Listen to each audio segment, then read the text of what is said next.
2014년 7월 호주 시드니에서 벌어진 일입니다. 유학생인 말레이시아 출신의 크리스틴이 은행을 찾았습니다. 그런데 어라? 이 뭐지? 돈이 없는데? 돈이 있네? 이게 어떻게 된 일이냐? 외국 은행에서도 통장 잔고가 부족해도 일정 금액까지 초과 인출할 수 있는 일종의 마이너스 통장 서비스를 제공하고 있습니다. 그런데 은행 측의 실수로 그만 이 크리스틴의 마이너스 통장에 인출 한도를 설정하지 않아서 마음대로 무제한으로 돈을 인출할 수 있게 된 겁니다. 이 엄청난 사실을 알게 된 크리스틴은요, 곧바로 부동산으로 직행! 그리고 시드니 전경이 한눈에 보이는 무려 월세 300만 원의 호화 펜트하우스를 계약했고요. 자기 차가 너무 오래된 것 같아서 근사한 걸로 한 대 뽑았어. 남자친구에겐 통 크게 고급 스포츠카도 선물. 미쳤네 미쳤어. 그리고 하루가 멀다 하고 백화점에서 고가의 명품 쇼핑을 하고 또 하고 지르고 또 지르고 명품 매장에서 하루에 무려 1억 원 넘게 쓰기도 했답니다. 아니 자기 돈이 아닌 게 뻔한데 왜 저러는 거예요 도대체? 사실 마이너스 어차피 갚아야 되는 거잖아요. 그러니까. 그치, 이건 준 건 아니에요. 그렇죠. 엄밀하게 자기 돈이 말하면. 아니죠. 그리고 어느 날 크리스틴이 마이너스 통장에서 115만 호주 달러, 무려 약 9억 5천만 원을 자신의 다른 계좌로 이체했는데요. 그런데 이때 고객 통장에서 단시간에 14차례에 걸쳐 거액이 인출되자 은행에서 이게 무슨 일인가 한 겁니다. 알아보죠 저 정도는. 그제야 사태 파악이 된 거죠. 결국 은행에선 서둘러 크리스틴의 통장 계좌를 동결한 뒤 경찰에 도움을 요청했습니다. 아니 유학 가서 뭘 배워온 거니? 아우 정말. 그리고 지금 소 다 잃고 지금 외양간 고치는 격이 된 거잖아요. 그렇습니다. 진짜 생각 없다. 네, 이미 써버린 돈 어떻게 할 거야. 그리고 정말 놀랍게도 호주 경찰이 흥청망청역 크리스틴의 집을 방문했을 당시 방 안은 200만 원대 쿠션부터 3억 원이 넘는 가방까지 온통 명품으로 가득했다고 합니다. 그리고 조사 결과 1년이 채 안 되는 기간에 크리스틴이 마이너스 통장을 통해 사용한 금액이 무려 38억 원 이상. 아휴, 내일이 없네 저 친구는. 어? 아니 저 어떻게 다 갚을 거야? 정말 탕진잼이구나. 예. 아니 근데 이거 어떻게 갚을까요? 난 그게 걱정됐거든요. 그러니까 아무리 은행 실수로 이체 한도가 안 걸려 있었다 해도 뒷일 모르고 저기 사고를 친다는 게 말이 안 되지 않습니까? 적어도 이자도 있거든요. 그래서 자기가 갚아야 되는 건데. 정말 오늘만 살 것처럼 은행 돈을 펑펑 쓴 크리스틴. 그동안 사용한 금액을 전부 상환하는 조건으로 석방됐는데요. 하지만 또다시 인생의 실수를 저질렀으니 설마. 2016년 5월 거액의 미상환금을 남겨두고는 고향인 말레이시아로 도주를 시도한 크리스틴. 결국 공항에서 긴급 체포되고 말았다고 합니다. 아 근데 자기도 알 거예요. 이거 못 갚는다는 거. 그래서 도망가려고 한 거죠. 그렇죠 도망가? 벌 받아야죠. 죗값을 치러야죠. 은행의 실수를 악용해 또 크나큰 실수를 더 얹은 한 유학생의 잘못된 선택. 내 것이 아닌 걸 탐내면 결국 그 독화살이 다시 나에게로 돌아온다는 사실 절대 잊어서는 안 될 겁니다. 지난 1월 29일 오후 10시경 글로벌 전자기업 소피 차이나의 공식 SNS에 공지가 올라왔습니다. 오늘도 회사에서 밤새겠네. 야 근데 내 연차는 멍멍이가 먹어버렸나? 입사한 지 1년 6개월이 됐다는 직원이 회사 시스템에는 연차가 0으로 기록돼 있죠. 이거 와. 어우, 아찔하다. 자, 소피 차이나의 공식 SNS를 관리하는 홍보팀 직원 A씨가요.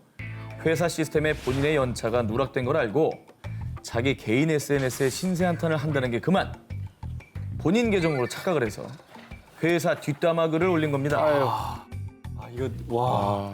내가 다 끔찍하다. 아 내가 다 식은땀이 나네. 와. 자, 이거는요.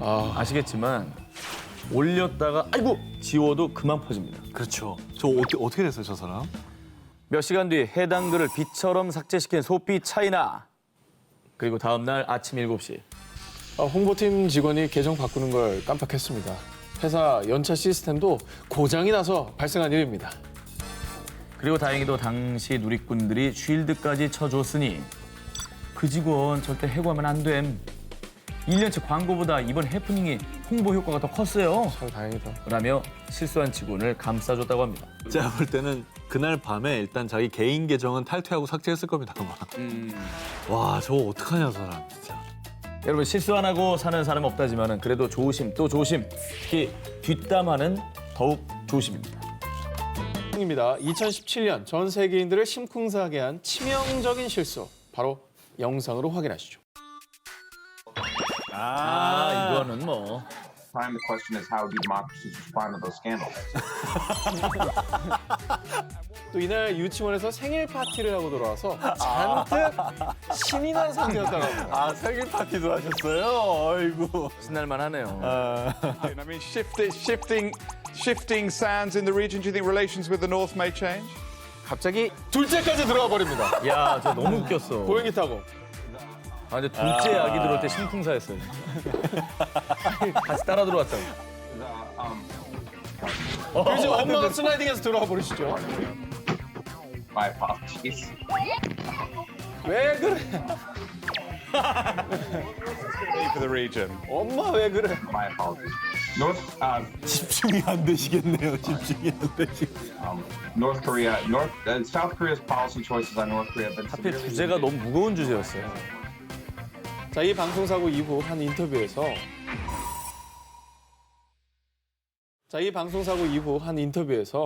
and the kids sort of escaped, and I had foolishly not locked the door. It's really all my fault for not locking the door.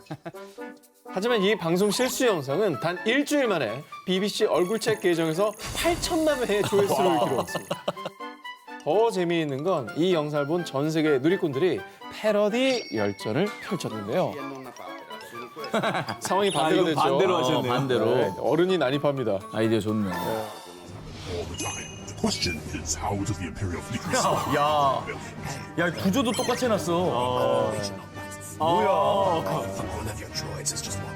자, 하루아침에 우주 대스타가 된 켈리 가족. 전 세계를 웃음 짓게 한 유쾌한 실수였습니다. My apologies. 미국 영화계에서 최고의 권위를 자랑하는 아카데미 시상식.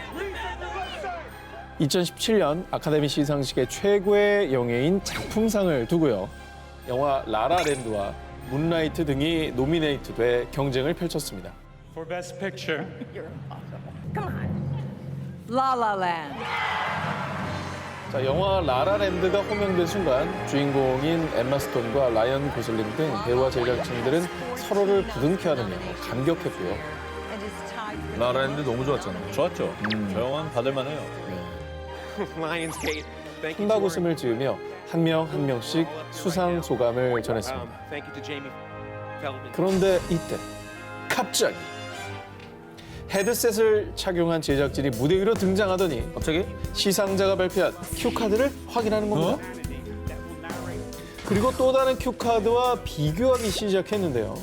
이 상황을 유심히 지켜보던 작품상 수상자 라라랜드의 프로듀서 조단 호로버스가 한마디를 했습니다. Sorry. No. There's a mistake. Moonlight, you guys won Best Picture. 배우들과 관객들 모두 당황해 멘붕에 빠지자 라라랜드의 프로듀서 조단 호로버스가 영화 문라이트가 적힌 작품상 큐카드를 직접 카메라에 보여주며 Moonlight, Best Picture. 수상작이 잘못 발표됐음을 확인시켜주기까지 했습니다. 너무 황당하다. 저거 좀, 야, 저거 너무하다. 아니, 저는 시상식을 많이 해서 아는데 저 진짜 완전 일촉즉발이에요, 진짜. 저건 진짜 끔찍한 거예요. 그리고 결국 진짜 작품상 수상자인 영화 문라이트 팀은 어리둥절한 채로 무대에 올라 트로피를 받았습니다. 이 황당한 시츄에이션이 발생한 이후 작품상 수상작에 적힌 큐카드를 시상자에게 전달하는 임무를 맡은 진행 요원이 시상식 도중 엠마 스톤과 찍은 사진을 본인의 SNS에 올리는 데 집중한 나머지 시상자에게 작품상 큐카드가 아닌 여우주연상인 라라랜드 엠마 스톤의 이름이 적힌 큐카드로 잘못 전달한 겁니다. 제정신이 아니네. 다 끝나고 올리든지 하지 그거를. 아유, 정말. 단 한 명의 실수가 수십 년을 공들여 쌓은 아카데미 시상식의 명성에 씻을 수 없는 오점을 남긴 사건이었습니다. 2018년 7월 미국 뉴욕에 사는 슈렐 파월에게 한 통의 전화가 걸려왔습니다. 여기 뉴욕의 병원인데요. 빨리 병원으로 오셔야 할 것 같아요. 그런데 이 전화 때문에 그녀는 평생 지울 수 없는 죄책감을 안게 됐습니다. 무슨 일이에요? 뭔데? 당시 병원에서 온 전화는 그녀의 남동생인 윌리엄스가 약물 과다 복용으로 뇌사 상태에 빠졌다는 충격적인 소식이었는데요. 병원 측에서는 윌리엄스의 지갑에서 찾은 신분증, 사회보장카드를 보고 누나인 파웰에게 연락을 했다고 합니다. 그리고 그녀가 병원에 도착했을 땐 남동생 윌리엄스는 튜브에 의지한 채 의식 없이 누워 있었는데요. 누나 파웰은 매일 병실을 지키면서 남동생 간호에 매진했지만 시간이 지나도 동생 윌리엄스는 깨어날 기미를 보이지 않았다고 합니다. 결국 그녀는 가족들과 상의한 끝에 남동생의 생명 유지 장치를 제거, 안락사라는 힘겨운 결정을 내리게 됩니다. 아이고. 아무튼 뭐 그 결정하기까지 그 가족들도 너무나 고통받고 또 괴롭고 슬펐을 것 같아서 마음이 이해가 되기도 하네요. 자, 그런데 파웰은 남동생의 장례를 준비하던 중 남동생의 부검을 실시한 검시관으로부터 충격적인 소식을 전해 듣게 됩니다. 사망하신 분은 당신의 가족이 아닙니다. 이건 또 뭐예요? 이게 뭐야? 그 지금 생판 모르는 사람 안락사라고 동의한 거야 자기가? 아니 간호도 했다며. 이 황당한 일이 발생한 이후 병원에서는 의식이 없는 환자가 실려오자 사회보장카드에서 신원을 확인하고 우선 병원의 진료 기록을 찾아봤는데요. 진료 기록이 남아 있었습니다. 그런데 거기서 끔찍한 실수가 벌어지게 됩니다. 파웰의 진짜 남동생 이름은 프레드릭 윌리엄스. 그런데 실려온 환자 이름은 프레디 클래런스 윌리엄스. 그러니까 사회보장카드와 진료 기록 이름을 대충 보고 같은 사람으로 판단했던 것이죠. 그 뒤 병원 측은 엉뚱한 가족에게 연락을 했던 겁니다. 아니 잘못 볼 게 따르지 환자가 아픈 사람을. 그리고 저 윌리엄스라는 이름이 한둘이에요? 윌리엄스는 진짜 많은 너무 이름이 많잖아요. 더 면밀히 체크했어야죠. 그러니까요. 아니 게다가 지금 저희가 알다시피 중대한 결정을 내린 뒤잖아요. 안락사. 그 뒤에 이런 사실을 통보한다는 게 참. 자, 그리고 당시 파웰의 진짜 남동생 윌리엄스는 교도소에 수감 중이었다고 합니다. 연락을 몇 주간 하지 못한 상황에서 이런 일이 벌어진 것이죠. 진짜 너무 황당하다. 아니 그리고 사실 뭐 간호를 했으면 얼굴은 알아볼 수 있잖아요. 그 나도 그 생각도 했는데 왜 그러지? 뇌사 상태였잖아요. 그 생명 유지 장치까지 해서 얼굴도 제대로 확인을 못했던 것 같습니다. 왜 이렇게 안타까웠네. 진짜.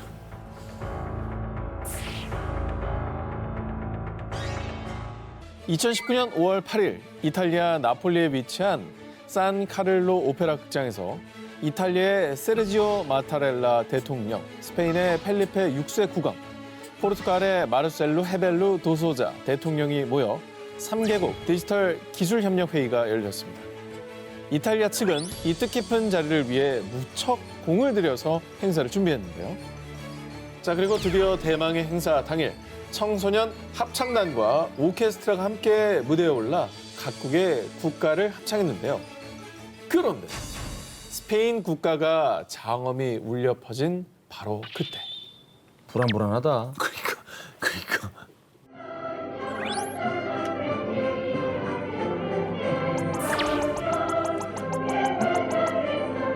표정들이 어둡죠?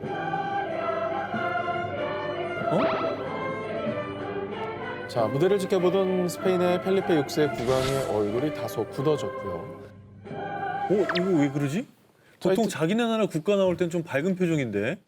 이탈리아 청소년 합창단이 행사 전부터 공을 들여 준비한 스페인 국가 가사를 살펴보면요.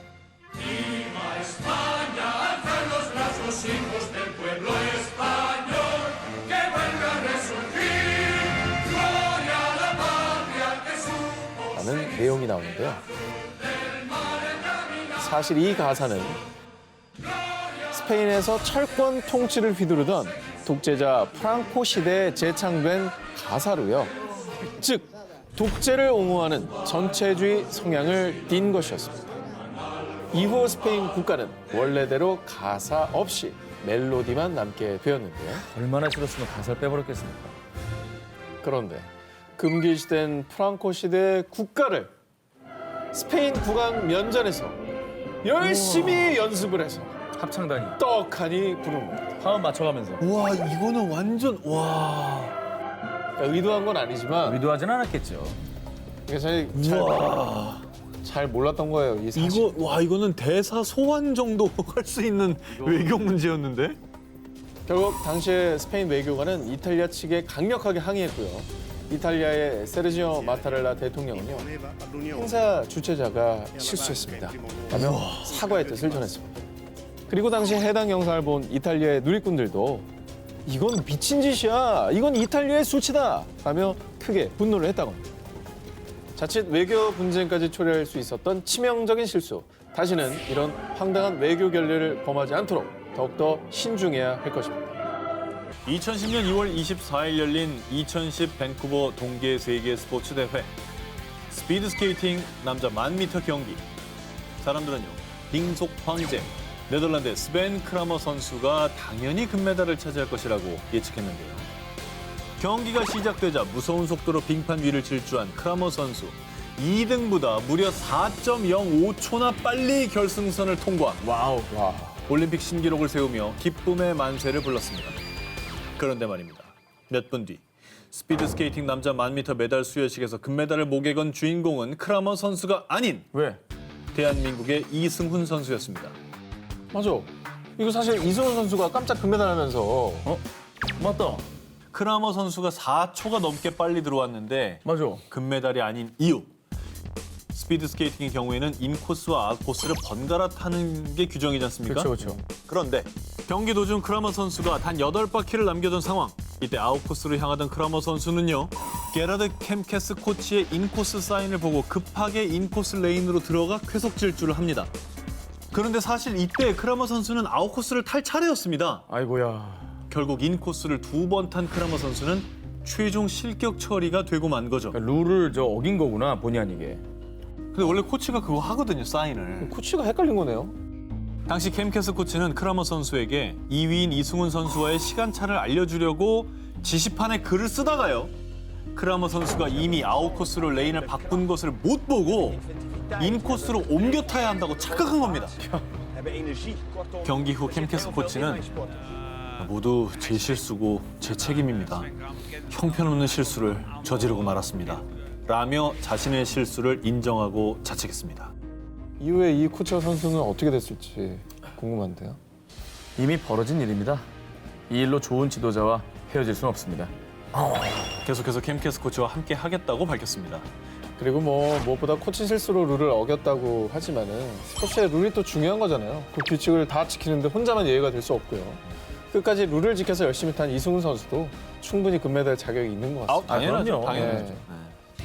그리고 이후 캠캐스 코치의 지도 아래 맹훈련을 펼친 크라머 선수는요. 2014 소치 동계 세계 스포츠 대회에 출전해서요. 올림픽 신기록을 기록, 금메달을 목에 거는 기염을 토했습니다. 비온 뒤에 땅이 굳듯 오랜 믿음과 의리로 실수를 이겨낸 크라머 선수의 아름다운 금메달이었습니다.